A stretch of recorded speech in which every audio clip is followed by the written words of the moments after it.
Good afternoon, viewers. My name is Wangui Nganga, and I am an associate with Jaslika Consulting. It is my great pleasure to introduce a fellow Jaslika associate, Mr. Hamisi Mboga. Bwana Hamisi is a former town clerk of Mombasa, Meru and Malindi municipalities within the country of Kenya.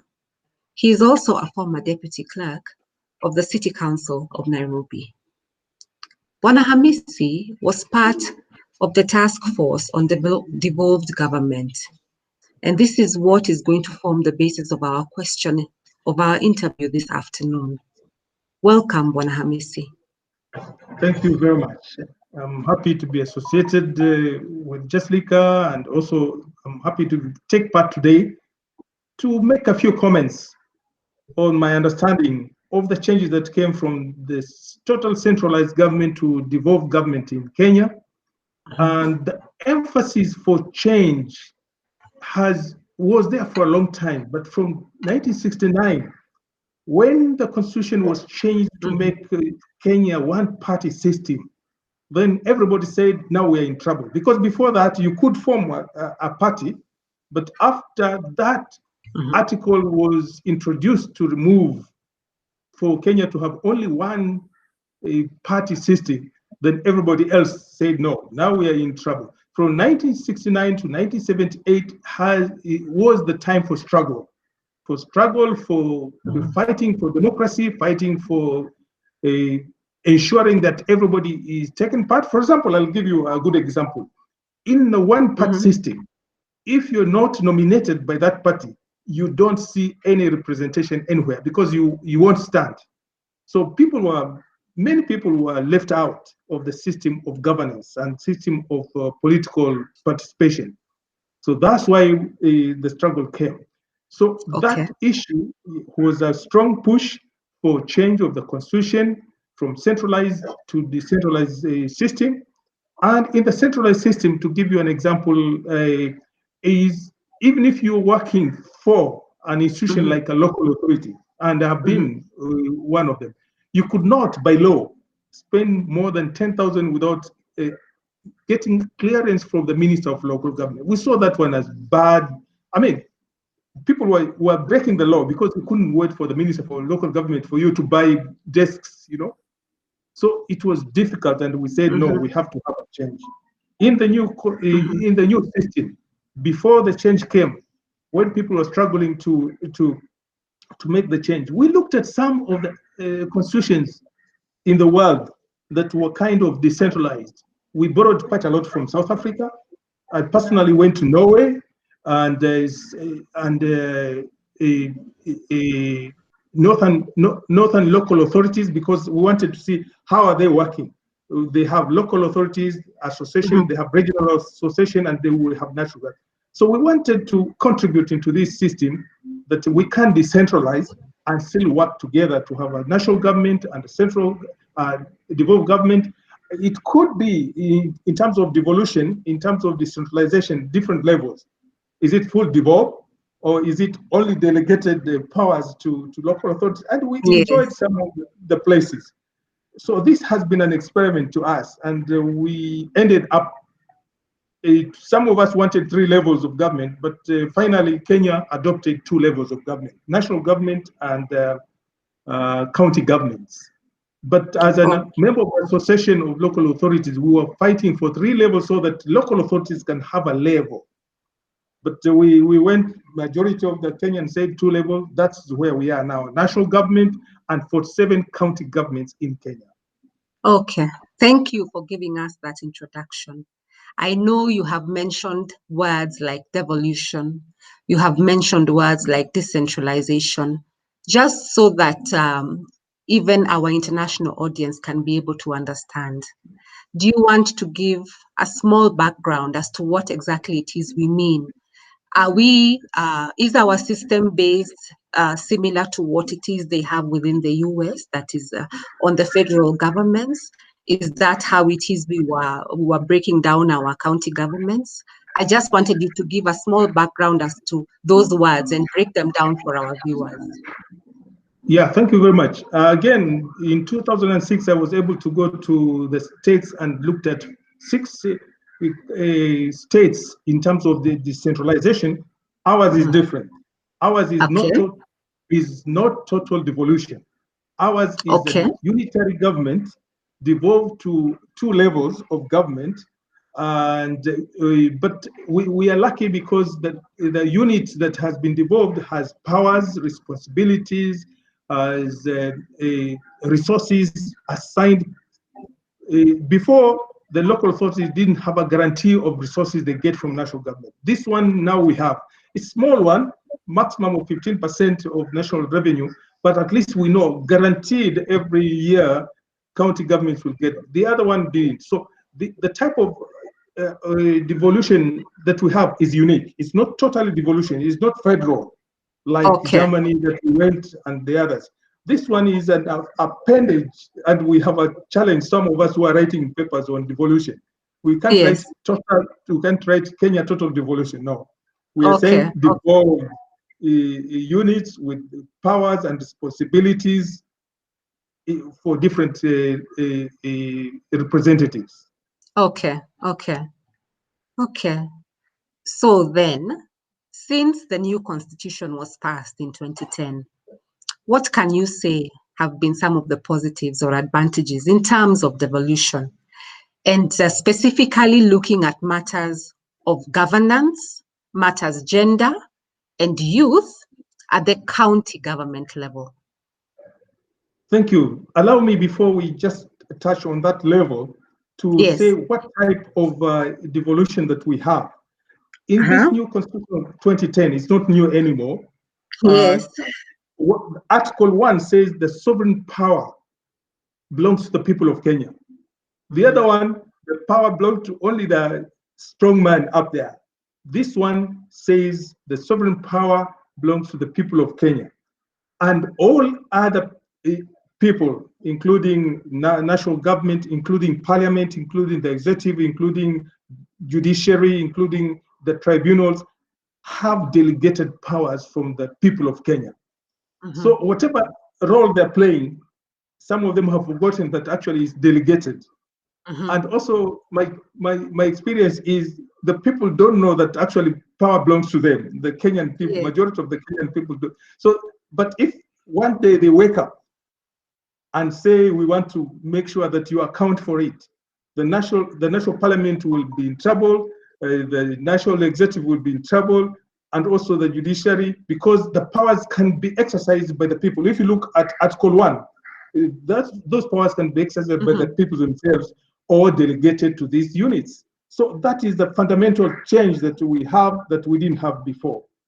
And also the purpose for devolution was to give power for self-governance.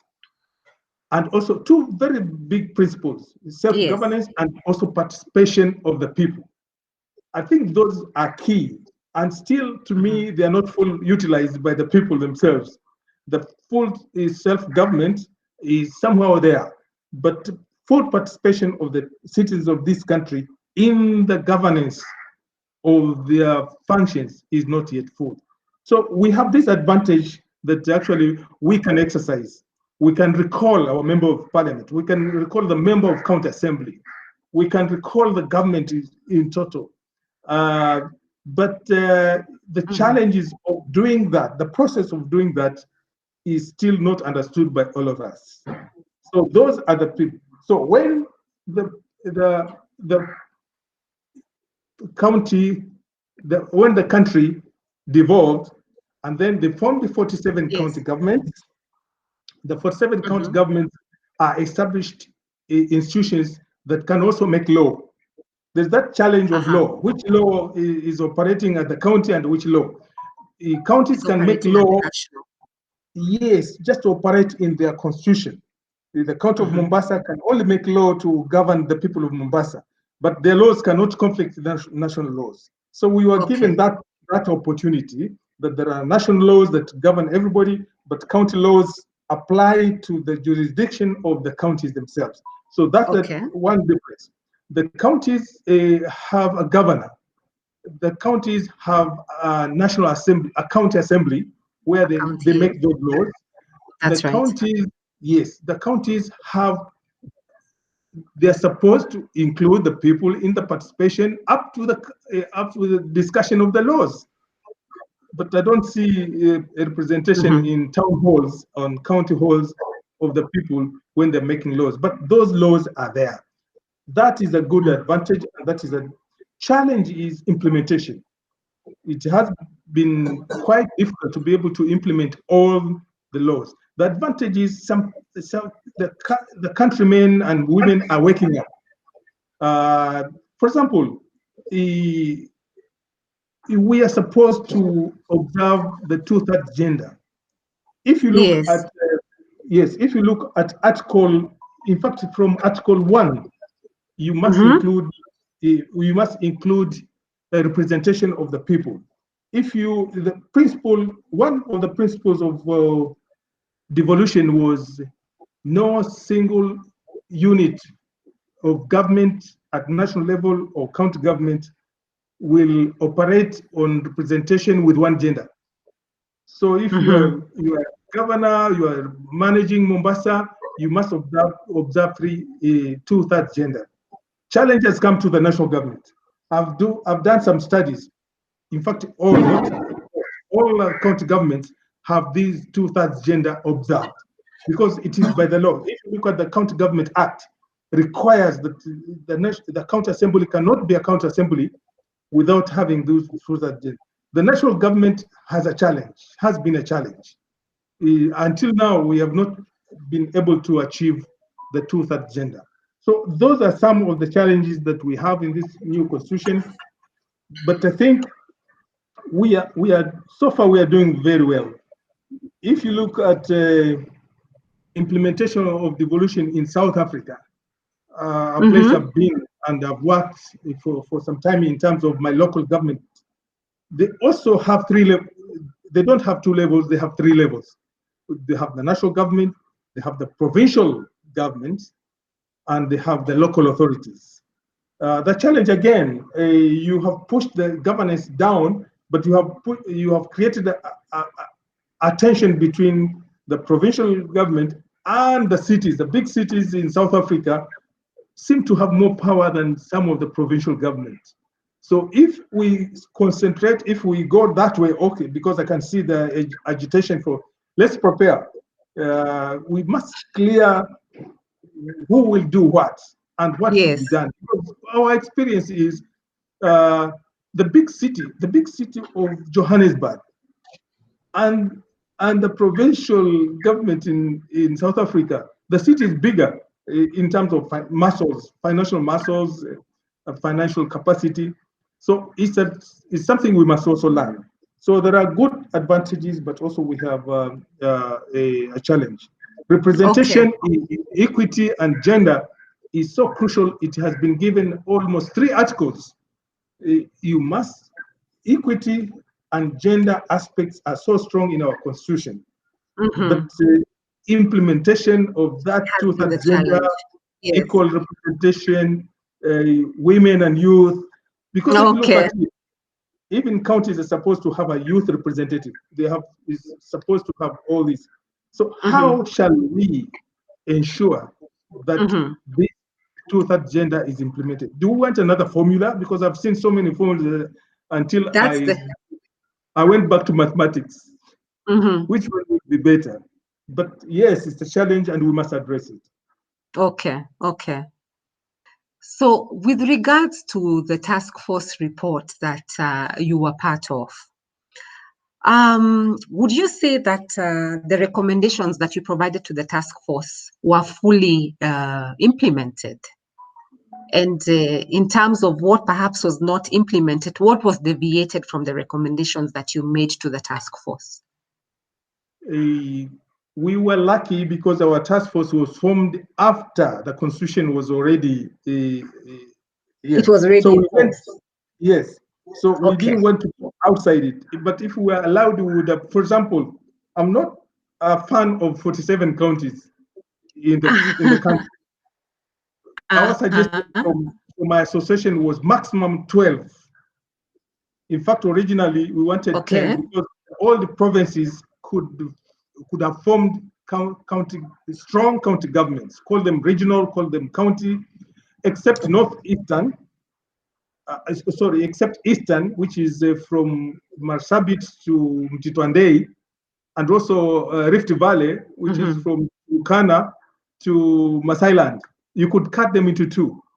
The rest. So you're talking about the top north and the top south of one particular, what used to be referred to in Kenya as provinces. Yes, in fact, if you look at this, they're the only two units that could be divided. But if you go to the 47, some of the counties are so small. Vihiga, Lamu, only 2 members of parliament. And then Kakamega, 14 members of parliament. How do you compare units like that one in terms of resource mobilization, resource allocation? So some of the units may not be viable if they don't get funds from the national government. But our interest was, can they be made viable whether there's money coming from national government or not? So my view was to go small.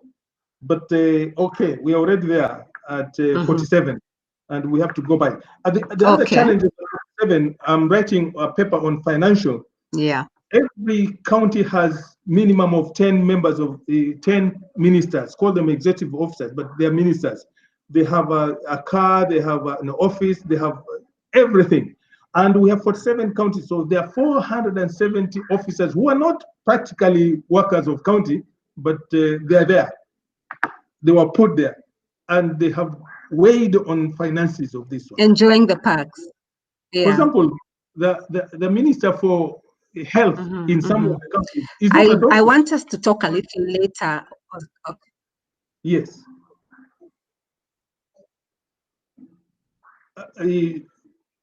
Is not a doctor. Yeah, for example, most of the ministers of these counties, the minister in charge of agriculture may not be a principal official of agriculture with skills but then there is a head of the department who has all the skills. If I have a medical officer, we have a very professional medical officer in Mombasa who was at a national level at Ministry of Health. She's now in charge of here. Why do you put a minister on top of her? These are my arguments, but they can be founded that we may not need that level. We can finish with chief officers because they are accountable, they're responsible, they're implementers. You can hold them to account. But ministers are politicians, and therefore politics can play around. So that is one of the issues that the 47 counties are becoming bigger because of the structure. That's right. So, if what would you then say? Yeah, please ask your question. Just finish what you were going to say, then I can ask the question later. We have big challenges. Okay, for me, I know the issue of the finances has really weighed down, and I was hoping we can be able to talk about the finances just a little bit later, because I wanted you to give more details about what we have been hearing within our country with regards to revenue sharing. However, before we go to the revenue sharing issues, I had wanted to just ask, what can you say? Have there been sectors of devolution that have been successful in terms of implementation? And what lessons can we learn from these? Yes, there are quite a number of sectors that have improved. With the little money, maximum 10-12% that the counties have received from national government, they have done quite a wonderful job in some of the areas. I'm looking at infrastructure. I was a teacher in one of the corners of this country called Taveta in the early 80s. And the road has stayed until devolution, that now it is tarmac. And you can go to Taveta from Voi very fast in Kenya. And I can see other infrastructures that have come because of that. I was in Marsabit North the other day. I spent less than 8 hours to go to Marsabit from Nairobi. The road is beautiful. Wow. So whether it's national government or A county place government, that would take infrastructure has 3-4 days to get improved. there. Yes. Mm-hmm. So these are some of the signs that I see. The other areas that they have improved is the participation of the citizen. I can see the citizenry waking up, asking questions, demanding questions, and saying so and so must go. I don't know where they want them to go, but this, to me, this is a good sign and a positive sign to call people to account. And the other one was in area of achievement is in terms of making local laws that are affecting the citizenry. Most of the services that are being provided at the county now have improved compared to our time. Our time, we were limited by finances. We were limited by capacity. But now, if you go to some of the counties, they have the very professional, qualified citizens of Kenya. So only mobilization and resources and accountability can make a big change in this country.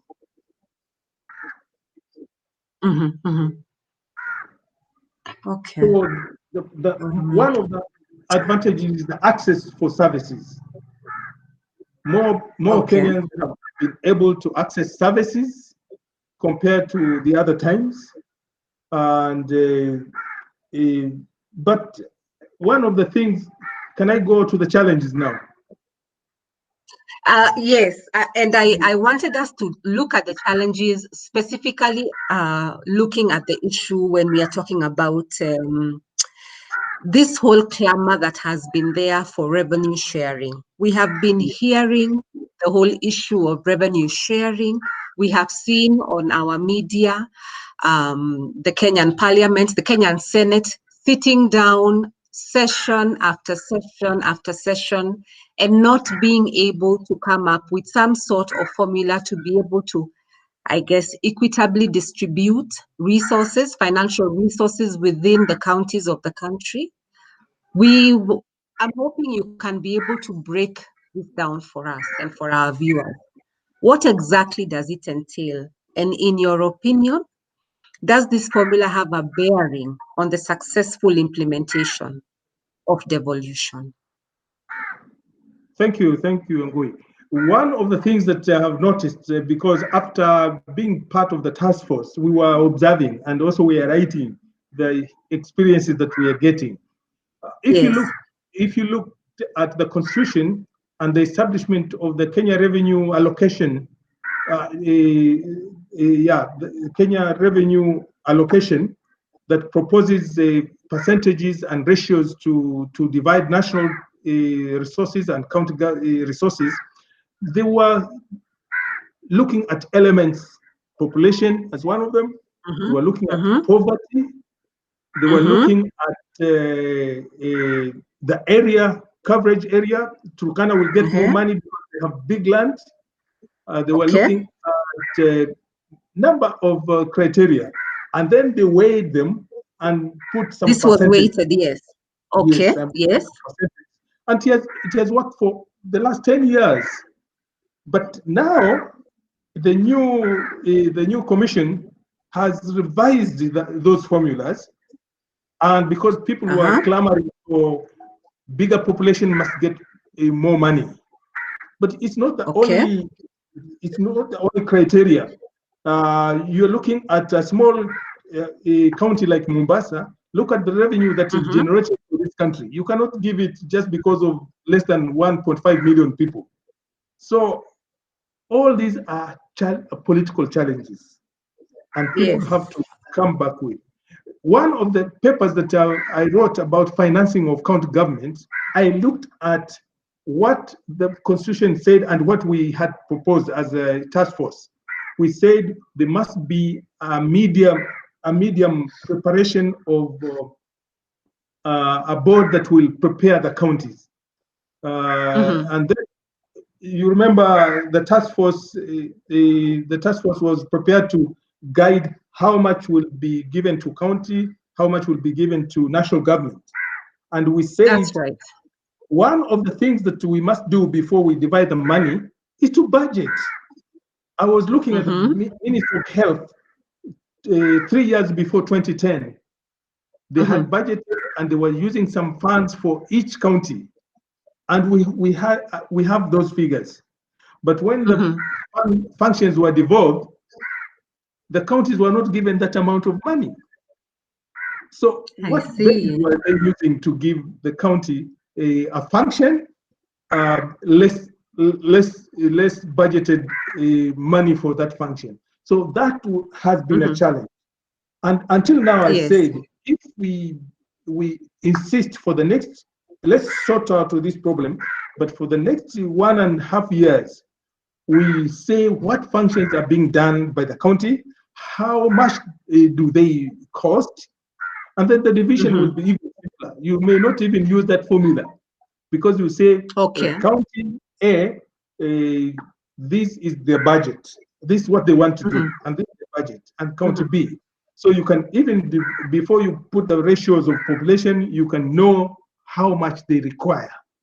But now if you look at it, most of the counties are told, do a budget, and then you're giving a ceiling. This ceiling is an issue. If I want to make 2 roads in Mombasa, why are you saying I make 1? Who are you to tell me to make 1 when I think the people of Mombasa need? So that ceiling is an issue. Nobody has talked about, many people have not talked about it, but the ceiling is a challenge because they don't want to use the budgeting process. So yes, we have a challenge, and the challenge is, why don't we do assessment of how much does it cost to run Turkana, Bungoma, Kiambu, in terms of the functions that they have been given and costing them. Then you can negotiate upwards or downwards in terms of sharing the revenue. 2, who stops this country from increasing the amount to be given to the counties? Because the constitution says at least, not at most, at least 15%. But it doesn't stop there. You can go up to 40%. You can go, depending on what I'm proposing, my theory of budgeting, so that the money can go up because of the services that people require. That is. Yes. Okay. So then now you can further expound on what are some of the other challenges that we have been experiencing because of the implementation of devolution. Yes, the revenue sharing was just one aspect. What are the other challenges? The other challenges are this expanded number of people who are working, the expanded staff. One of the things that I saw and we had suggested is for National Parliament to remain at 210 members of Parliament, but now they're 350. It's a challenge. It's a cost challenge, because 210 can represent this country properly. You don't, even if you take all of us to Parliament, it doesn't make a change in terms of making one law. So let's look at the figure that's presented National Assembly. And also the other challenge is, how do we handle this 2/3 gender? What processes could be used? Because now it's being a political issue. I'm here, and my wife, she's a gender lady, and I'm here, I'm saying, but why should all of us go to Parliament? You know, those kind of challenges. But a figure can be worked out, and we had proposed. Yes. Instead of saying 2/3 gender, you must elect so many people from Kwale, so many ladies from Kwale, so many women from Kwale. Why don't we fix a nomination number that will cater for the gender? Because if you say you go and fight it out, women don't have those financial muscles, those political muscles to fight some of the people. Let's put a figure and nominate them, and that's it. When we were going around the country, we went to Northeastern to talk to the men and women. The whole hall was full, and there were only 6 women. So how can we encourage the Northeastern women to take part if they don't even attend? They don't I don't know whether they're allowed or not allowed to attend the meeting. So it's an issue. If you tell them to go to the field to campaign, it's next to impossible. Let's put a nomination article. So we were thinking, if out of this 210, or let's leave it at 350 members of parliament the way they are now, that number should accommodate nomination of women to have that gender, youth. It's big enough. Why are we going out again to look for another one? Because right now we are 500 and 350 members of parliament, including the speaker. If you increase anything, we are going to have a parliament which is 500, and it's costly so much. What is the other challenge? The other challenge is accountability. There has been a big issue of accountability. Even the amount of money that is sent to the counties, somehow some of the resources are misappropriated. The money, and I was looking at the figure that is left at the national government so much. If you take 15% to counties, to all counties, only 15%, you are left with 85% to the national government. And the way they use that money is not accountable process. So accountability is an issue, and we must really focus on that one, because it can save a lot of money to go to address those issues that we don't have. The population, the youth, the number of youth is growing. Already here I have a number of youth in my house, and they're not in the place, and they're coming, and the other people. So we must focus on a policy. What policies will assist us to address this issue?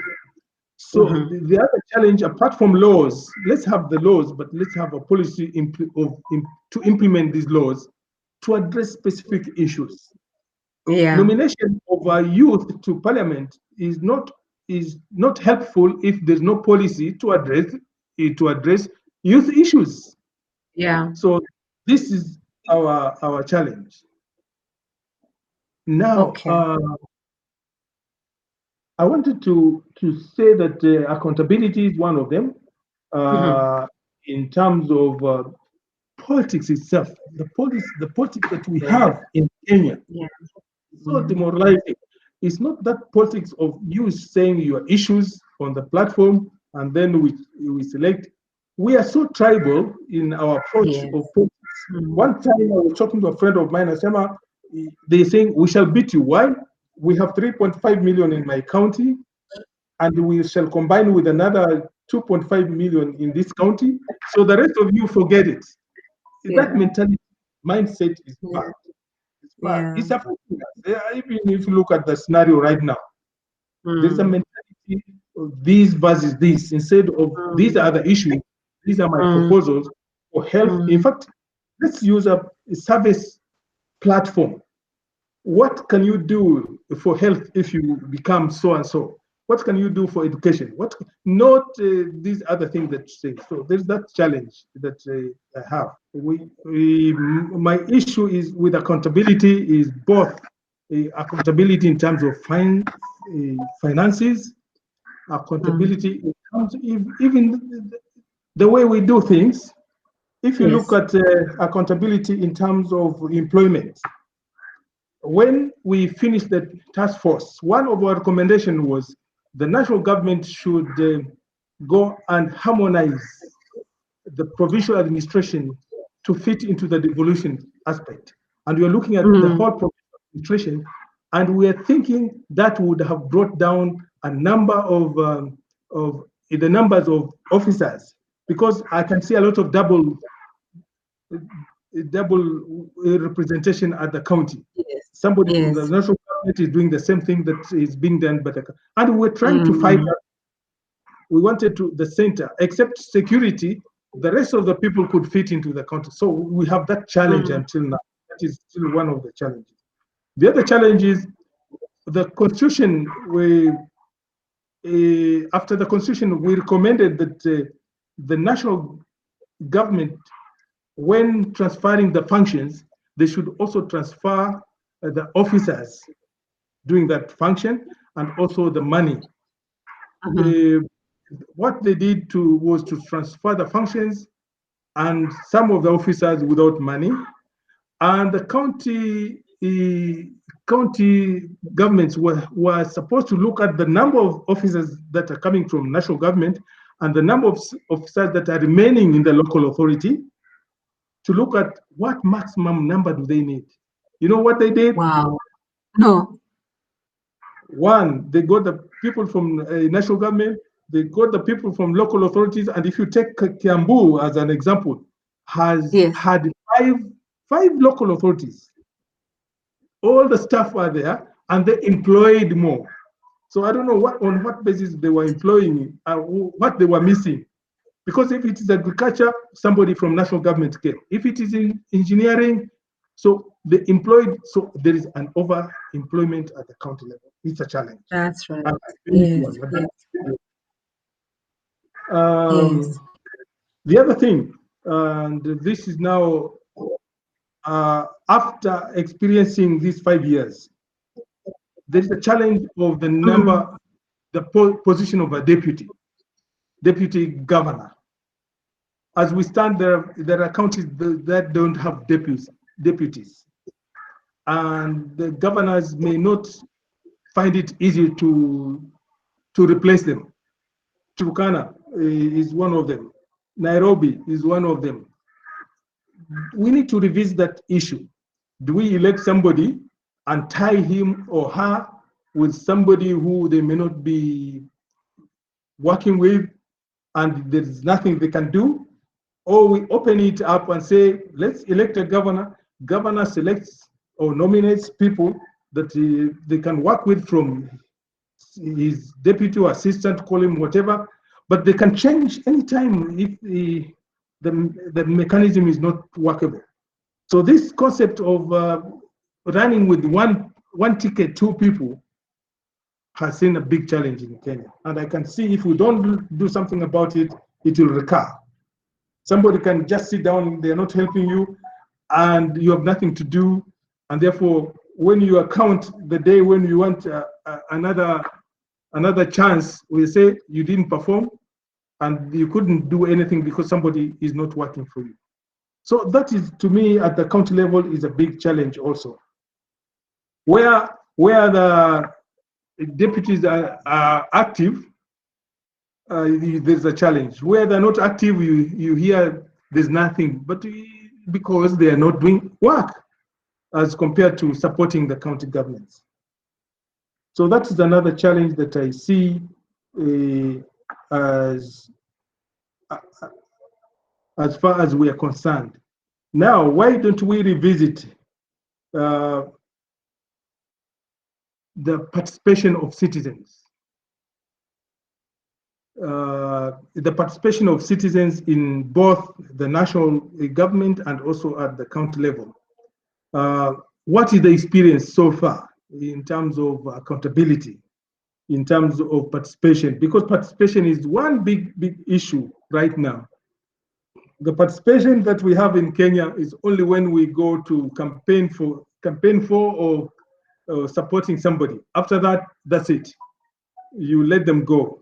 So that, to me, in terms of implementing service provision, is a big challenge.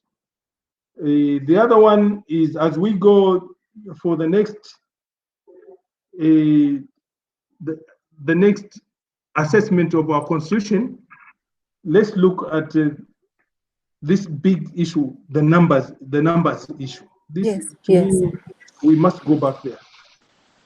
Otherwise, we are saying the principle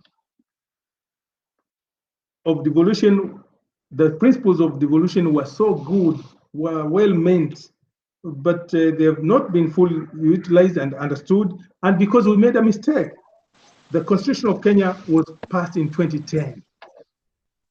We had 3 years to prepare the country. It means people were supposed to be taken through the Constitution those 3 years. You prepare all aspects, citizen participation. You prepare preparation of budgeting, preparation. We didn't do anything. We only waited until 2013. Yes. Then we went straight to election. I can assure you, I was very near City Hall. The day before elections, we had a town clerk, we had everybody. The day after elections, we had no town clerk, we have nobody, and we had a governor who has not even come there. The transition was not prepared well. Yeah, it was messy. It was messy. And Okay. we didn't know what to do. So those are many, many challenges, but they are doable. As far as I'm concerned, if they're doable and we are there, we can be asked to make some suggestions. People have been making suggestions. Yes. And this conference, we were suggesting, let's revisit the resource mobilization, resource distribution, and resource allocation at a high level of conference of people making contribution. Looking at issues of education, to me, is also a challenge. The counties are only supposed to assist. They were left with only nursery school. I mean, that law, but all the primary schools are theirs. They're supporting the buildings, but they're not supporting physically. I think there are some issues that we must revisit. Education for women and youth is a challenge. It's a challenge right now. People are going for this, but if you come to Kwale, in some of the areas, you go through the door, you go through the window, you go out, and there's no desk, there's nothing. Facilities are not there. So we need to revisit even the ministries that we have. Are they equipped properly? Is the Ministry of Gender, is it doing anything to mobilize, to sensitize, to educate the gender aspect? And one time I was asked this question, is gender only women? You see, until now, people don't know the difference of gender and women, but because women are the ones advocating for that, so we call it an agenda for women. No. So even that education to men, that the gender is universal. For example, the issue of Northeastern, if we have to have two-thirds gender, and one of the Northeastern counties elects 90% men, you can see the challenge of filling that assembly with nominated youth and women. So let's not focus only as a women issue. Let's focus as a human issue. One time I was told in Central Province, the men are in trouble. So if they're in trouble, we need also to focus on them so that they don't go out of this participation in governance issue. So we have a number of issues, but my feeling is we have time. Election is 2022. Can we have conferences focused on issues? Let's take education, and we spend some time to look at education in the new dispensation. Let's look at service provision. We can even look at water. Where I come from, one of the counties is remote, and therefore water is very far. And it's only women who go for the water in my county.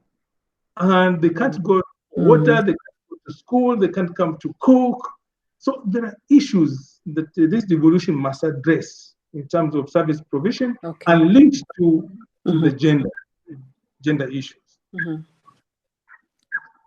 And your last comment is timely, because it leads us now to our last session, and that is what next for our constitution, for the Kenyan Constitution. What are some of the lessons we have learned? What do you think we should do going forward? Yes, if I was asked to make some recommendation, I would say we relook at the parliament. It's overcrowded. To me, it's overcrowded. Whether we have gender balance or not, it is overcrowded. It's too big, and they are taking a lot of money. Somebody was saying an average is 1 million Kenya shillings, and we have 350 members of parliament. I'm not even touching the Senate. That is 350 million per month. And 50 million.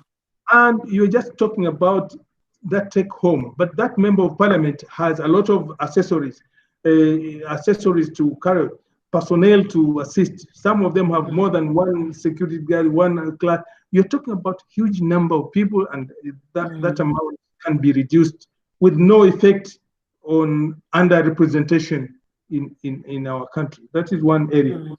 The other area is the concept of allowing the people to manage resources.